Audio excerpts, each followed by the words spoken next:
Hanging out now with Geoff Schwartz. Appreciate him joining us as he often does. Geoff, I'll get to Lakers Warriors, which everybody is obviously going to be focused on tonight. But I want to start with Aaron Rodgers. Where are you on the likelihood of where he plays in 2021? Do you believe the Raiders are in their mix? Do you think the Broncos are in the mix? Will he, in your mind, or won't he be a Packer come the fall?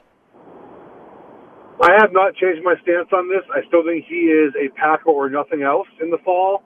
I just can't see him, not really him moving on, but the Packers moving on. I mean, they have no incentive to move on. If they decide to trade him to the Broncos, let's say, the draft picks they get back in return aren't going to be that great, right? They're going to be in the 20 range because we assume the Broncos would be a playoff team with Rodgers. Are they going to get like a Jerry Jeudy back? I mean, why would the Broncos do that? Also, it would be kind of ironic if they were to give themselves another wide receiver when Rodgers has begged for a wide receiver for all these years. And they can call his bluff and say, hey, all right, don't come in. You know, we have Jordan Love. That's why we drafted him. Ironically, they're in the same spot they're in now because they drafted Jordan Love. But, hey, they would, all right, fine, don't play. We have your replacement ready to go. And I think the NFL giving them 6 primetime games lets you know the NFL thinks Rodgers will be in Green Bay this year. I mean, are we sure he's going to be the Jeopardy host? Like, are we absolutely sure that's what he's doing? Like, I think, in fact, it would be a surprise still. I know people are saying that, hey, he could be the Jeopardy host instead. First of all, he could do that even while playing. Second, I think that would be a big upset because as sports fans, people know Aaron Rodgers. The average Jeopardy fan doesn't know Aaron Rodgers at all. In fact, that kind of memorably came home even for the Jeopardy contestants when there was a Green Bay Packer joke. Did you see that video where Aaron Rodgers and nobody got it? So that was just kind of awesome. But, I mean, I think sports fans in general tend to overrate the amount that other people are sports fans as well. And everybody listening to me right now knows what I'm talking about. Like, sometimes you walk into a conversation and, you talk for 5 minutes and you assume that everybody knows something about sports. And then you're like, oh, none of these guys or girls care at all about sports, or they're casual fans at best. I would put that on steroids for purposes of the average Jeopardy viewer. So I don't think it's very likely that Aaron Rodgers is going to replace Alex Trebek. I would put that at a very high, like if you were setting odds, 20-1 or more, that he's going to be the permanent replacement for Alex Trebek. That would be stunning to me. I'm with you. I mean, I didn't watch much of it. I don't watch much TV really. I think in general at night with kids now, besides sports. I don't know how he did or how he will be received. But I think your point is very valid. Is that the people that we follow on social media, the people that we listen to in our lives, they're sports fans, right? They know Aaron Rodgers, but you're right. Most of the people don't know Aaron Rodgers, so it would be surprising. I just does he want? He strikes me as someone who doesn't care what people think, but also cares a lot about his legacy. And do you want your legacy to be sat out and became Jeopardy hosts? Like, I just don't know if that's what he wants his legacy. He's also leading a team that has won their division now 2 straight years, has been in the NFC Championship game 2 straight years. It's not like Carson Palmer, who sat out a poor Bengals organization and forced his way to a different team, right? I mean, he's done a lot of winning here, and sitting out this season just doesn't feel like something ultimately he's going to want to do. And I think he has to hope that if he does sit out, come month in the season, they're playing very poorly and they give him a new deal, which supposedly they've already offered him a new deal and he's turned down. That to me is the way this ends, right? Is you give him a new deal, you guarantee him 2 more years, and you put off playing Jordan Love. This is exactly, by the way, what happened with Belichick and Brady, right? Is Brady wanted more guaranteed money, wanted to feel the commitment. And remember, the commitment in the NFL is guaranteed money, right? That's how players feel committed, or the team is committed to them. And, it's just eventually they broke up there, but they also won 6 Super Bowls, and Rodgers has won 1. So hard to compare the situations. Yeah, well, also, Brady eventually got to total free agency, which Aaron Rodgers is not in. And the other aspect here, I think, would be where there may be some correspondence or some similarity is it appears the Packers underrated how many years of excellence Aaron Rodgers still had left, or else they wouldn't have drafted Jordan Love when they did.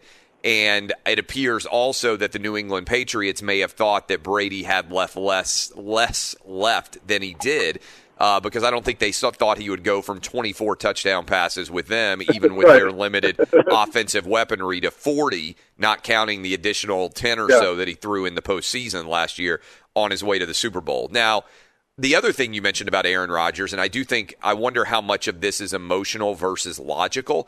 If he's thinking logically, if the Broncos are a team that is the most likely to trade for him, twice a year against Patrick Mahomes, twice a year against Justin Herbert, twice a year against Derek Carr, even if you don't think Derek Carr is that good, that's a pretty strong AFC West right now, compared to twice a year against Kirk Cousins, twice a year against either Andy Dalton or Justin Fields, however that might shake out, and twice a year against Jared Goff. The NFC North is far weaker as a quarterback division than the AFC West is, meaning, and you know this, everybody basically makes the determination, hey, we got to win our division first. It's a lot easier to win the NFC North than it is, I think, to win the AFC West. Yes, and I think that even going a step further, the Chiefs, in my opinion, are prohibitive. Like they are easily the Super Bowl favorite in my eyes. Like I know the odds show that as well, but like I don't think the odds even give them enough love. I mean, they've lost 2 playoff games with Pat Mahomes and Andy Reid together, right? One was the overtime game to New England where, New England scored 37 points, and you can make the case the Chiefs should have won that game in regulation.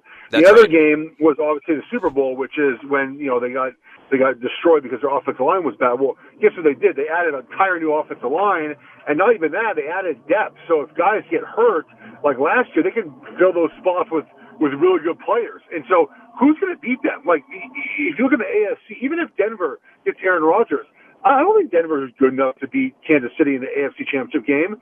Is Buffalo going to beat them? Is Cleveland going to beat them? Like, you have to look at that. If you want to get to where you're going and win more Super Bowls, I'm not sure that going to the AFC is the place to be. The NFC feels more wide open. I mean, Tampa, I think, is really good, obviously, but there seems to be more of a path, to beating Tampa. You play better on defense in the NFC Championship game, you're right there, right? I mean, it's not like Green Bay didn't have a chance to win that game either. So I think that the easiest path to winning is staying in Green Bay. When we're talking to Geoff Schwartz, 8-year NFL offensive lineman. He does a lot of radio, sits in and has guest hosted this show a ton of times as well over the years. When you look at guys who are not married and don't have kids in NFL locker rooms, do you buy into – one of the things that I think about is the psychology of Aaron Rodgers. There's no way for him to get outside of his own head. And let me explain kind of what I mean. If you know this, you got 2 young kids and a wife. I've got 3 young kids and a wife. I do a job, but I'm also responsible as a dad. And also, like most dads, I'm not that important in the overall household in which I'm a part of.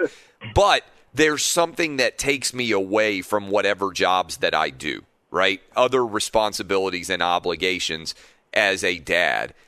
I'm curious whether you ever picked up on any kind of vibe. I mean, we know what it's like for 22, 23-year-old single guy, right, in an NFL locker room. He may be more susceptible to distractions. He's chasing girls. He's got no obligations in the grand scheme of things other than his own life, which is a lot of fun, right? But it can also sometimes lead to probably a little bit of self-obsession. The older you get, if you remain single and without children, I think the more set in your ways you become, and maybe the more self-obsessed and or selfish you become because you become used to only yourself. Do you think that factors in here with Aaron Rodgers at all, such that he is so focused on, even a guy like Brady has got kids, he posts videos, like there seems to be ways where he can escape what he does for a living. Aaron Rodgers, 38 years old, not married, no kids. I know he's got a girlfriend, but it definitely feels like a different vibe. Not to mention, like we kind of, I think, joked about this before, Schwartz. Like at some point, Aaron Rodgers ages out of the average age by far in his own locker room. so that we joked about this. Like Tom Brady's basically the same age as Byron Leftwich. He's got to be looking around on the offensive side of the ball and feel like he has way more in common with his quarterback's coach than he does with, let's say, his running back. Yeah. That's kind of got to be an odd vibe. Does that make sense to you in any way? Yeah, I think your point about having an escape from football is pretty important. I know that for me, going home and seeing my family and kind of just not worrying about football was really important in my career. And I didn't, I was married in my 56th year in the NFL, and then I didn't have my son till I was almost retired. But even now, just like getting away with your family, and Rodgers doesn't really have that escape. I'm trying to think, as you were talking about the kind of older players in the locker room, it's hard to recall anyone who wasn't married in with their kids. 20s, right? But there's not that many old guys in the first place, and it seems like a lot of NFL players get married fairly young and end up with kids fairly young, right? Yeah, I think that as far as if you were looking at my friends that played football versus my friends who didn't, a lot of us that played ball had kids earlier. I was actually I had a kid at 20. What am I now? I had a kid at 27. I should probably remember that better. But I think we had my son on my 27th birthday, and that was kind of old for NFL standards. Yeah. Have your first kid, especially in my friend circle. Maybe that's one reason why he's so absorbed in kind of wanting his legacy to be a certain way, or obviously, being so focused and so driven on that. But I do think having a family is great to just get away, and I hope Rodgers finds ways. I know he's at the Derby, and he seems to have a good friend circle, and guys that I know that play with him say he's a great teammate, and they like Aaron Rodgers. But it's a good point, right? I mean, he's so obsessed with what the Packers are doing, how much they're committed to him, how much they want him, and maybe without that family escape, he doesn't really have anywhere to get away from ball. It is nice, like I said, to have, when things are going well or things are going poorly, you can just look at your family and get away for a little bit. We're talking to Geoff Schwartz. So the Raiders are also being rumored as a potential destination. How desperate do you think the Raiders would find themselves, Mike Mayock as GM and Jon Gruden as the head coach, if suddenly Aaron Rodgers was with the Broncos? You've already got Patrick Mahomes, generational talent in the Chiefs that you're going up against, and Justin Herbert looks like he's going to be a stud too. And suddenly you're there and you're like, uh-oh, right? I mean, because that would be a brutal situation to find themselves in.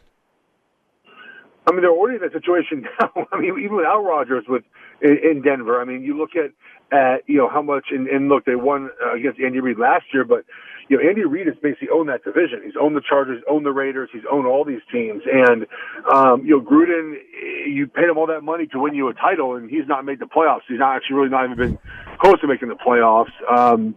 And defensively, they're a complete disaster. I know they're hoping to be different this year, but he's got to be feeling the pressure to win at some point. But he got paid $100 million. I'm sure he's pretty secure in his job security. But they got to win. It's not just a Rodgers thing. They got to win. They got to win with the crew they have because of what Mahomes and we know what Herbert can be. And I think the one thing that's really damning about Gruden is his record in December is atrocious. Most coaches, I think you would find the better coaches around the NFL are better at the end of the season.